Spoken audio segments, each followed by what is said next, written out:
अस्सलामुअलैकुम दोस्तों, कैसे हैं आप सब। मैं आप सबको यूट्यूब चैनल इंग्लिश लिटरेचर पे वेलकम कहती हूँ। हम लोग आज जो नॉवल डिस्कस करने जा रहे हैं that is the great Gatsby, जिसको लिखने वाले हैं फिट्ज़जेराल्ड। इस नॉवल को हम लोग 2 पार्ट्स में डिवाइड करेंगे। हमारा फर्स्ट लेक्चर जो होगा उसके अंदर हम लोग इस नॉवल का ओवरऑल इंट्रोडक्शन कवर करने वाले हैं। जितने भी इम्पॉर्टेंट एस्पेक्ट्स हैं इस नॉवल को अंडरस्टैंड करने के लिए, वो सब एस्पेक्ट्स इस लेक्चर के अंदर हम कवर कर लेंगे। फॉर एग्जांपल, राइटर का इंट्रोडक्शन, नॉवल का इंट्रोडक्शन, इसके की फैक्ट्स, इसके टाइटल, सिग्निफिकेंस, जैज एज क्या है, मार्क्सिज्म की थेरी क्या है, कैसे इसके अंदर अप्लाई हो रही है, इसके इम्पॉर्टेंट थीम, इसके इम्पॉर्टेंट क्वेश्चंस। ठीक है, जितने भी इम्पॉर्टेंट एस्पेक्ट्स हैं, इसका हिस्टोरिकल बैकग्राउंड, वो सब कुछ हम लोग हमारे इंट्रोडक्टरी लेक्चर के अंदर कवर कर लेंगे, जो कि बेस होगा हमारे नॉवल की समरी को अंडरस्टैंड करने के लिए। और सेकेंड लेक्चर के अंदर हम लोग बात करेंगे इसकी critical summary with important symbols और करैक्टर्स। और इन दोनों लेक्चर्स के बाद हमारा नॉवल फुल फ्लेज हर लिहाज से, हर पॉइंट से, हर इम्पॉर्टेंट एस्पेक्ट से क्लियर हो जाएगा इंशाल्लाह। एनी हाउ, आज का लेक्चर करते हैं हम शुरू। बात करते हैं हम लोग पहले राइटर के बारे में कि फिट्ज़जेराल्ड जो हैं वो कौन थे। राइटर का फुल नेम है एफ स्कॉट फिट्ज़जेराल्ड, जो कि 1896 में पैदा होते हैं और इनकी बर्थ प्लेस है मिनेसोटा। इम्पॉर्टेंट प्लेस है, आपने इस प्लेस को याद रखना है। क्यों इम्पोर्टेंट है मैं आपको बाद में बताती हूँ। एनी हाउ, हम राइटर के बारे में डिस्कशन कर रहे हैं। राइटर जो है ये 20th सेंचुरी के अमेरिकन लिटरेचर के अंदर मोस्ट इम्पॉर्टेंट ऑथर्स में से एक ऑथर हैं। इन्होंने प्रिंसटन यूनिवर्सिटी से अपनी एजुकेशन कंप्लीट की और 1917 में इन्होंने आर्मी को ज्वाइन कर लिया था। ठीक है, कब? 1917 का ड्यूरेशन था व्हेन ही जॉइंड आर्मी। ये भी एक इम्पॉर्टेंट पॉइंट है। क्यों है मैं ये भी बाद में बताऊंगी आपको। एनी हाउ, जिस टाइम पे ये आर्मी में थे उस ड्यूरेशन में इन्होंने एक लिटरेरी वर्क लिखा जिसका नेम था द रोमांटिक ईगोइस्ट, जिसकी पब्लिकेशन से पब्लिशर ने रिफ्यूज़ कर दिया था और कहा था कि आप इसको अगेन रिवाइज करें। एनी हाउ, राइटर ने इस वर्क को रिवाइज किया। 1919 में वो आर्मी से डिस्चार्ज हो गए और आर्मी से डिस्चार्ज होने के बाद मार्च 1920 में उन्होंने अपना वर्क रीपब्लिश करवाया, इसका नेम चेंज करके, और इसका नेम था दिस साइड ऑफ पैराडाइज, जो कि इनका फर्स्ट नॉवल था। इन्होंने टोटल 5 नॉवेल्स लिखे, जिनमें 4 नॉवल जो थे वो कंप्लीट थे। 5th one was uncomplete, unfinished, incomplete novel. और जो इनके 4 नॉवेल्स थे उनका नाम है this side of paradise, the beautiful and damned, the great Gatsby. Most famous और most important piece of work है ये इनका, हमने इसी नॉवल को भी डिस्कस करना है। नेक्स्ट है the tender is the night. ठीक है, ये 4th वन है। और 5th जो कि अनफिनिश्ड नॉवल था उसका नाम है द लास्ट टाइकोन। ठीक है, ये इनका अनफिनिश्ड नॉवल था। और अपनी लाइफ टाइम के अंदर इन्होंने मोर देन 150, राउंड अबाउट 171, ठीक है, 171 शॉर्ट स्टोरीज लिखी थी इन्होंने अपनी लाइफ टाइम के अंदर। और जितने भी इन्होंने अब तक लिटरेरी वर्क्स प्रोड्यूस किए अपनी लाइफ टाइम के अंदर, उनमें से सबसे important work the great Gatsby है। ये इनका 3rd नॉवल था जिस बेस पे इनको हमेशा रिकॉल किया जाएगा। और द ग्रेट गेट्सबी को द ग्रेट अमेरिकन नॉवल का टाइटल भी दिया गया है। इनकी सडन डेथ हुई due to sudden heart attack in 1940। Writer की नेम की जो एक्यूरेट प्रोनाउंसिएशन है वो फिट्ज़जेराल्ड। राइटिंग स्टाइल के लिहाज से बात की जाए तो मेटाफर्स, सिंबल्स, फिगरेटिव इमेजरी बहुत ज़्यादा यूज़ करते हैं। सोफिस्टिकेटेड और एलेजिक स्टाइल है इनका। पोएटिक लैंग्वेज का यूज़ करते हैं ताकि सेंस ऑफ नॉस्टैल्जिया और सेंस ऑफ लॉस क्रिएट की जाए। मतलब एक सीरियस पीस ऑफ वर्क एक ट्रेजेडी की फॉर्म में लिखते हैं ये। सेंटेंस स्ट्रक्चर की बात की जाए तो एक कंपाउंड कॉम्प्लेक्स सेंटेंसेस यूज़ करते हैं। मतलब इजी राइटिंग नहीं है, कॉम्प्लेक्स राइटिंग का ये यूज़ करते हैं ताकि जो करैक्टर है उसकी कॉम्प्लेक्सिटी को ये रिप्रेजेंट कर सके अपनी राइटिंग के थ्रू। और ये राइटर वो राइटर थे जिन्होंने फर्स्ट टाइम जैज एज की टर्म को कॉइन किया था। और जैज एज के फीचर्स हम लोगों को इनकी राइटिंग में नज़र आते हैं, स्पेशली द ग्रेट गेट्सबी के अंदर। तो जैज एज है क्या, जिसके बारे में राइटर कहते हैं it was an age of miracles, it was an age of art, it was an age of excess and it was an age of satire. इसको रोरिंग ट्वेंटीज़ का नाम भी दिया गया, इसको बूम एज भी कहा जाता है। इस एज को द फ्लैपर्स एरा भी कहा जाता है, द एस्पायरेन एज भी कहा जाता है, the age of wonderful nonsense भी कहा जाता है। इस एज का ड्यूरेशन 1920 से 1930 तक चलता है। ये वो एज थी जिसके अंदर इकोनॉमिकल प्रॉस्पेरिटी बहुत ज़्यादा थी, सोशल मोबिलिटी बहुत ज़्यादा थी, लिबरल लाइफस्टाइल काफ़ी ज़्यादा कॉमन था। इस टाइम पीरियड पे लोग लग्जरियस लाइफ स्पेंड कर रहे थे और इस ड्यूरेशन में जैज़ म्यूज़िक और डांस बहुत तेज़ी से नेशन वाइड पॉपुलैरिटी गेन कर रहे थे यूएस के अंदर। थ्रू एंड थ्रू पार्टीज होने लग पड़ी थी यूएस पे। और ये jazz age basically world war first के बाद शुरू हुई थी। क्यों शुरू हुई थी? वर्ल्ड वॉर फर्स्ट के अंदर काफ़ी ज़्यादा डिप्रेशन फेस करना पड़ा लोगों को और उस वॉर की ट्रबल को भूलने के लिए, उस ट्रबल से निकलने के लिए लोगों ने अपना लाइफस्टाइल जो था वो इंक्रीज़ कर लिया, लेविशली स्पेंडिंग करने लगे, फजूल खर्ची करने लगे और वही चीज़, वही पार्टीज, वही स्पेंडिंग हम लोग गेट्सबी के अंदर भी देखेंगे। तो इन शॉर्ट जैज़ एज एक कल्चरल मूवमेंट है जिसको रोरिंग ट्वेंटीज़ भी कहा जाता है। ये 1920s में शुरू हुई थी after the world war first और ये 1930s तक रही जब ग्रेट डिप्रेशन का टाइम पीरियड स्टार्ट हुआ था। और जो मेन फीचर हैं इस एज के वो है economical prosperity, liberal behaviour, social mobility और सबसे इम्पोर्टेंट जैज़ म्यूज़िक। तो इस एज के कॉन्टेक्स्ट को हम लोग जो रिस्पेक्टिव नॉवल हमने डिस्कस करना उसके अंदर भी देखेंगे, कैसे गेट्सबी डिफरेंट पार्टीज थ्रो करता है, वहाँ पे लोग आते हैं, अल्कोहल का यूज़ करते जबकि अल्कोहल को पीने से रोक दिया गया हुआ था। लेकिन जैज़ एज के अंदर ये भी चीज़ थी कि जो जैज़ म्यूज़िक था और जो म्यूजिशंस थे, जो डांसर्स थे, वो उस बैन को नहीं मानते थे और वो ड्रिंकिंग करते थे, वो अल्कोहल का यूज़ करते थे और यही यूज़ हम लोग इस नॉवल के अंदर भी देखेंगे। पार्टीज़ देखेंगे, डांस देखेंगे, म्यूज़िक देखेंगे जैसा कि जैज़ एज के अंदर हो रहा था, बिल्कुल वैसे ही। इकोनॉमिकल प्रॉस्पेरिटी देखेंगे, ये जितनी मैंने लास्ट में लाइन लिखी ना, liberal lifestyle, luxury, social class, social mobility, ये सब फैक्टर्स हम लोग इस नॉवल के अंदर भी देखने वाले हैं और इसके इंपॉर्टेंट थीम्स भी हैं। तो राइटर का इंट्रोडक्शन कवर हुआ, जैज़ एज किसे कहते हैं कवर हुआ। अब हम नॉवल के की फैक्ट्स की पहले बात करते हैं। फुल टाइटल है द ग्रेट गैट्सबी, लिखने वाले हैं F Scott Fitzgerald, type of work है नॉवल, यानरा इसका है tragedy, realism, modernism, social satire. Language है इसकी इंग्लिश। जिस टाइम पीरियड पे लिखा गया वो था 1923 से 24 का ड्यूरेशन और जिस जगह पे लिखा गया अमेरिका एंड फ्रांस, ये दो प्लेसेस थी। पब्लिकेशन की डेट 1925 थी। पब्लिशर इसका चार्ल्स स्क्रिबनर्स सन्स थे। टेंस इसमें पास्ट यूज़ किया गया है। अगर हम लोग इसके अंदर नरेटर की बात करें तो नरेटर है निक। अब मैंने आपको कहा था कि आपने प्लेस का नेम याद रखना है, वो इम्पोर्टेंट है। क्यों? क्योंकि जिस प्लेस से राइटर बिलोंग कर रहा है, जिस प्लेस पे राइटर की बर्थ होती है, वहीं पे हमारा जो नरेटर है इस नॉवल का, उसकी बर्थ भी होती है, वो भी उसी प्लेस से बिलोंग कर रहा है। स्टोरी में हम देखेंगे मिनेसोटा से न्यूयॉर्क में आया हुआ है। एनी हाउ, निक राइटर की तरह ये भी आर्मी में रहा है और आर्मी से वापस आया हुआ है। मतलब जिस टाइम पे वर्ल्ड वॉर फर्स्ट हो रही थी तो Nick also participated in that war.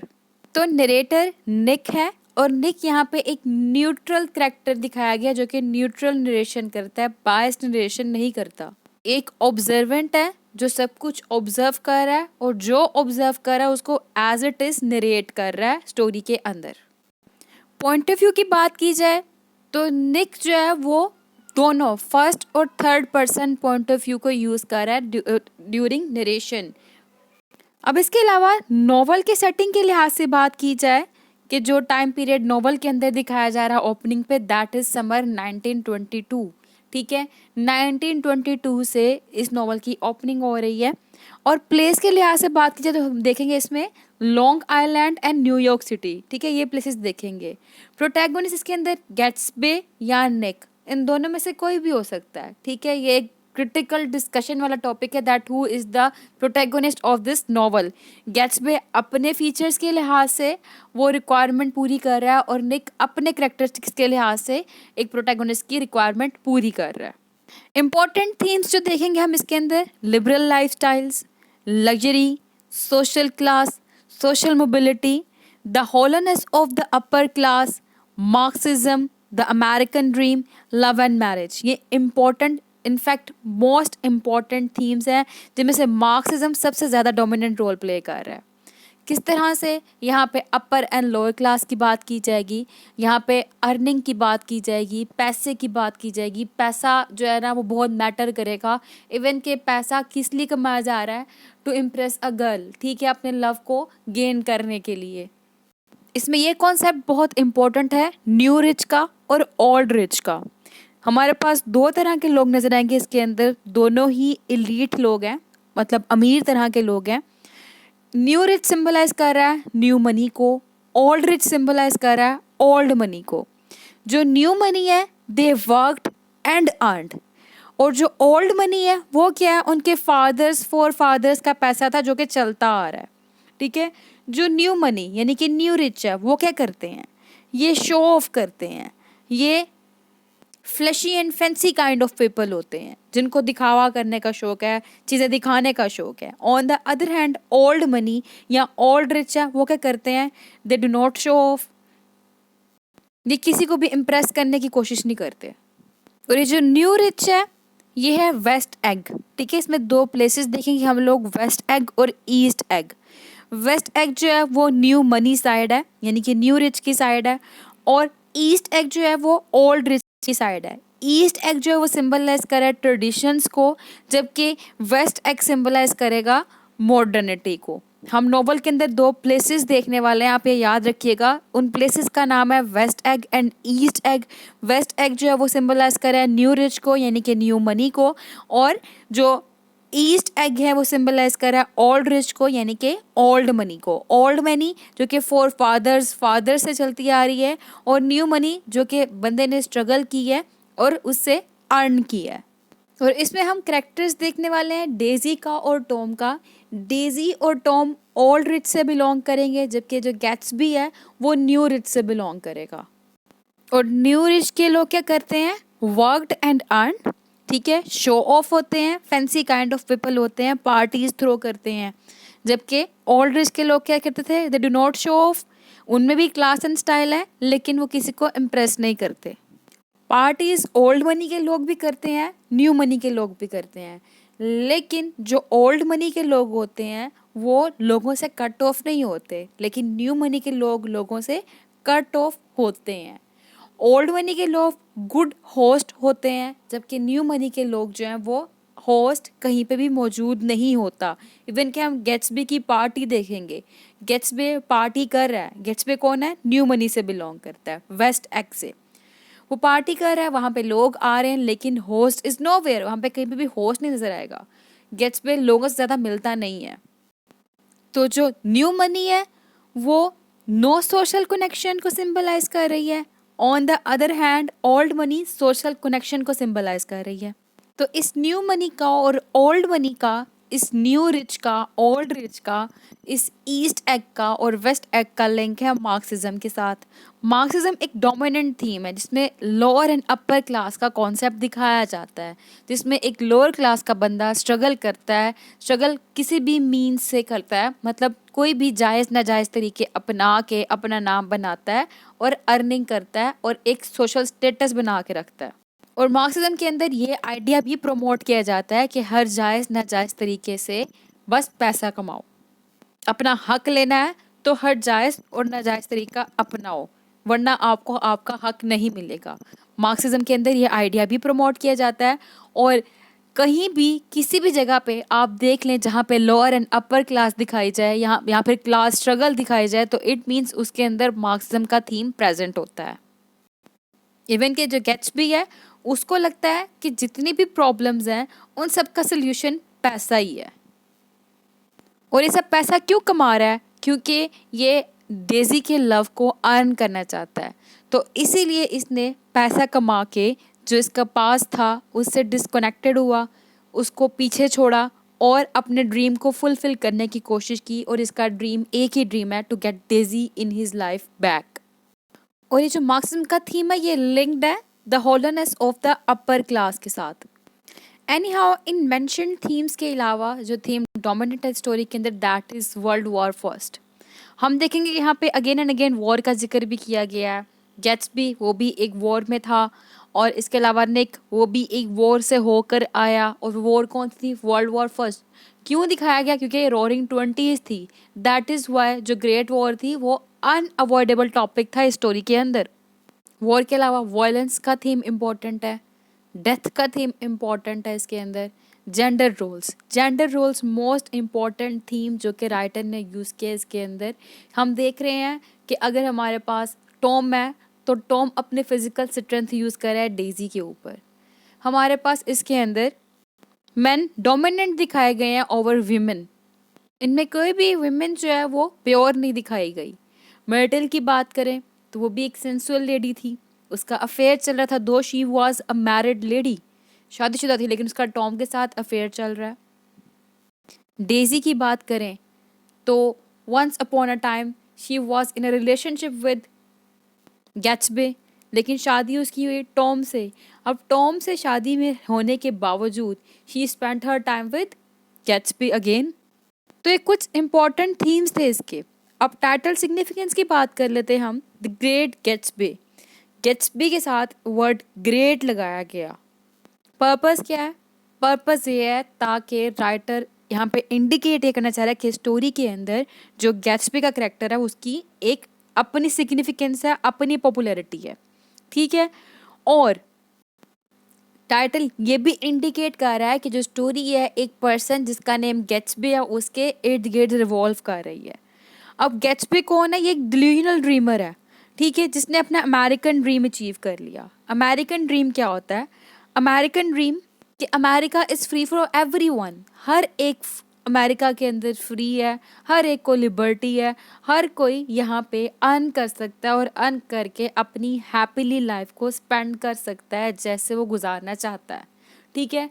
कि opportunities are available for everyone in America.